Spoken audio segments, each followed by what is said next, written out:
అదే విధంగా లేకపోతే గుర్తించబడిన ఏదైతే కుటుంబాలు ఉన్నాయో వాళ్ళకి ఏదైతే అవసరాలని ఏ విధంగా తీర్చొచ్చు ఒక అదే ఊళ్ళో ఉన్న పెద్దలు కానీ లేకపోతే అక్కడ పనిచేస్తున్న కంపెనీస్ కానీ ఆర్ వేరే ఎక్కడున్నా కూడా అనమాట పెద్ద కంపెనీస్ వాళ్ళకున్న స్కిల్ సెట్ ని బట్టి ఒక పర్టికులర్ గా ఒక ఊరో మండలమో అక్కడ ఉన్న రిసోర్సెస్ ని బట్టి ఏ విధంగా డెవలప్ చేయొచ్చు అందరికి కూడానండి. మనం రిపీటెడ్ గా మనం చెప్తా ఉంటాం ఏది వెల్ఫేర్ స్కీమ్స్ అప్పుడు చేపలు పట్టడం నేర్పించండి, అంతేగాని చేపలు తినటం నేర్పించద్దు. చేపలు తినటం నేర్పించేసి ప్రభుత్వాలు సోమరిపనులు చేస్తున్నాయి ప్రజల్ని అని చెప్పేసని దానికి విరుద్ధంగానే ఇక్కడ చేపలు పట్టడం కాదా, చేపలు పట్టడం నేర్పించడం అనమాట. ఇక్కడ ఖచ్చితంగా ఈ కంపెనీస్ కానీ ఏదైనా చేయటం దాంతో వారి కాళ్ళ మీద వారు నిలబడేటట్టు కుటుంబాలు అనమాట. ఎవరైతే కానీ ఆంధ్రప్రదేశ్ లాంటి రాష్ట్రంలో ఫ్రీబీస్ కి పథకాలకి కొంత జనం అలవాటు పడిపోయి ఉన్నారు కదా.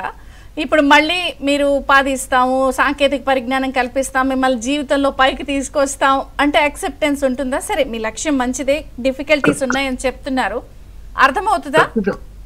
ఖచ్చితంగా అర్థమవుతుంది, ఉంటుంది విజయ గారు. ఎందుకంటే మనకు తెలుసు మారుతున్న పరిస్థితులు కానీ వీటితోటి కానీ ప్రభుత్వాలు కూడా ఆర్థిక భారంతో ఎట్లా కుంగిపోతున్నాయి. ఇవన్నీ ప్రజలు అర్థం చేసుకోవట్లేదని కాదు, ఇదివరకటంత ఫైనాన్షియల్ ఇల్లిటరసీ లేదండి. స్లోలీ ఆర్థిక అంశాలపైన కూడా లిటరసీ పెరుగుతోంది కాబట్టి అనమాట డెఫినెట్లీ ప్రజలు కూడా అర్థం చేసుకుంటారు. నిరంతరంగానమాట ఇట్లా డబ్బులు ప్రభుత్వాలు వాళ్ళ పైన ఖర్చు పెడతాయి అని చెప్పేసి కూడా వాళ్ళు అనుకోవట్లేదు. అది కూడా మనం అర్థం చేసుకోవాలన్నమాట. ఫస్ట్ వాళ్ళ డైలీ లైఫ్ అనమాట ఇంప్రూవ్ కావాలి, వాళ్ళ పిల్లల భవిష్యత్తు సెక్యూర్ అవ్వాలి, ఇవన్నీ కూడా అందరూ ఆలోచిస్తున్నారు. నిన్న one of the best incident నిన్న చెప్పాలంటే కూడా స్టేజ్ మీద వచ్చిన ఇమాన్యుయల్ కుటుంబం ఏదైతే వచ్చిందో it was really very heartening అనమాట. ఎందుకంటే చూడండి అందులో ఆ ఫ్యామిలీలో ఓ కుర్రాడు వాళ్ళ అక్క కోసం అని చెప్పేసి అనమాట చదువు మానేయటం. అదే కనుక ఆ కుర్రాడు కూడా చదువుంటే ఆ కుటుంబానికి డెఫినెట్లీ ఒక ఆర్థిక పరిపక్వత వచ్చేది ఖచ్చితంగా అనమాట. ఆ కుటుంబం ఇంకా బెటర్ షేప్ లో కూడా ఉండేది. కాబట్టి అనమాట డెఫినెట్లీ ప్రతి ఒక్కరికి అంబిషన్స్ ఉంటాయి, ఆస్పిరేషన్స్ ఉంటాయి, కానీ అవి ఫుల్ఫిల్ చేసుకోవటానికి అనమాట ఒక వెపన్ అంటూ కావాలి. అది ఫుల్ఫిల్ చేసుకోవటానికి ఒక చేయూత కావాలి, ఆ ఫుల్ఫిల్ చేసుకోవటానికి ఒక అండ కావాలి. క్లియర్లీ అది ప్రొవైడ్ చేయటమేనమాట ఈ ప్లాట్ఫామ్ కూడా. ఎందుకంటే ప్రభుత్వం కూడా ఒక డీప్ సర్వే చేసింది, ఇనిషియల్ ఫస్ట్ కట్ సర్వే కూడా చేయటం జరిగింది.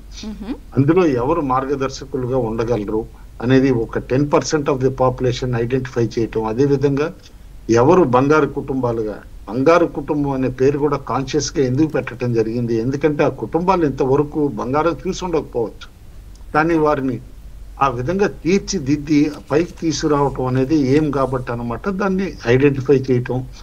వాళ్ళకనమాట ఈ మార్గదర్శకులు ఏ విధంగా చేయూతనిస్తారు, ఏ విధంగా అండగా ఉండగలుగుతారు, ఏ విధంగా పైకి తీసుకురాగలరు అని చెప్పేసి. ఎందుకంటే ఇది క్లియర్ గా ఒకటి గుర్తుంచుకోవాలండి, ప్రభుత్వం రోల్ ఇక్కడ ఫెసిలిటేటర్ రోల్. ప్రభుత్వం ఇక్కడ ఫెసిలిటేటర్ గా ఉండనమాట. ఇటు ఒక పక్క పెద్దల్ని, ఒక పక్కన ఇక్కడ పూర్ పీపుల్ ని కలపటము, కలిపి సామాజికంగా తీసుకెళ్ళటం. వేరియస్ కంట్రీస్ లో ఈ ప్రోగ్రామ్ సక్సెస్ఫుల్ గా కూడా అయింది, కొన్ని చోట్ల లిమిటెడ్ వేలో అయింది, కొన్ని చోట్ల హైలీ సక్సెస్ఫుల్ అయింది. చాలా మంది అనుకోవచ్చు ఇది వీక్ సౌత్ ఏదో ఆఫ్రికన్ నేషన్స్ లో గానీ లేకపోతే కానీ యూరోపియన్ దేశాల్లోనూ ఉంది. ఇంకొకటి మీకు చెప్తాను, one of the most successful recent ఇలాంటి ప్రోగ్రామ్ అమెరికాలో అయింది, ఇంకెక్కడోగా. ఇప్పుడు అమెరికా సంపన్న దేశం కింద లెక్కేస్తాం కదా మనం, కానీ అలాంటి అమెరికాలో కూడా 4-5 స్టేట్స్ లోనమాట ఇట్లా P4 ప్రోగ్రామ్ లాంచ్ అవ్వటం. ఎందుకంటే అక్కడ ఆర్మీ వెటరన్స్ వాళ్ళందరూ సఫర్ అవుతా ఉంటేనమాట కొన్ని ఆర్గనైజేషన్ ముందుకొచ్చి, కొంతమంది బిలియనీర్స్ ముందుకొచ్చి ఏ విధంగా ఈ ఆర్మీ వెటరన్స్ కి హెల్ప్ చేయాలి, పైకి తీసుకురావాలని ప్రోగ్రామ్స్ ఏవైతే చేపట్టారో కూడా చూసాం మేము. There is lot deep study ఇందులో జరిగిందండి. ఇదేదో ఒక ఐడియా రాగానే